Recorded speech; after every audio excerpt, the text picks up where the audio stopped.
ഒരു വലിയൊരു അസുഖമുണ്ട്. അൽ മറദു സ്വാമിത് എന്ന് അറബിയിൽ പറയാം. ദ സൈലന്റ് ഡിസീസ് എന്ന് പറയാം. സൗമ്യമായ മൗനിയായ അസുഖം എന്ന് മലയാളത്തിൽ പറയാൻ പറ്റുമെങ്കിൽ ഒന്നും എനിക്കറിയില്ല.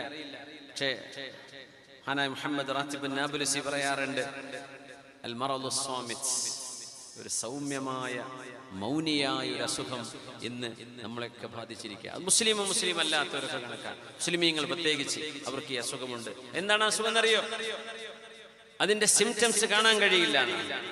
അങ്ങനത്തെ ഒരു അസുഖമാണ് അത്. അടയാളം കാണൂല ഈ രോഗത്തിന്റെ. രോഗം ഉണ്ടെന്നും തോന്നൂല. അങ്ങനത്തെ രോഗമാണിത്. ഡോക്ടറെ കാണിക്കേണ്ട രോഗമല്ല, ഇപ്പൊ പേടിക്കേണ്ട. ഡോക്ടറെ കാണിക്കേണ്ട രോഗമല്ല.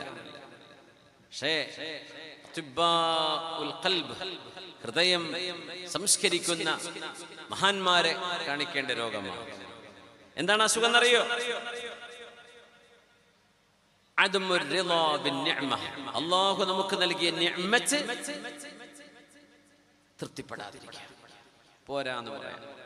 എത്ര അനുഗ്രഹത്തിലാണ് നമ്മളെന്ന് നമുക്ക് ചിന്തിക്കുമ്പോഴേ നമ്മളിന്ന് സ്വർഗത്തിലാണ് എന്ന് പറയാൻ പറ്റുമെങ്കിൽ അങ്ങനെ പറയട്ടെ. അള്ളാന്റെ സ്വർഗത്തെ കുറിച്ചല്ല. അതുമാല ഐനുൻ റഅത്, ഒരു കണ്ണും കാണാത്തത്, ഒരു കാതും കേൾക്കാത്തത്, ഒരു ഡിസൈനർക്കും മനസ്സിൽ പോലും ചിന്തിക്കാൻ കഴിയാത്തത്, അതാണ് അള്ളാഹുവിന്റെ സ്വർഗം. പക്ഷേ ദുനിയാവിലെ സ്വർഗം എന്നൊക്കെ പറഞ്ഞൂടെ?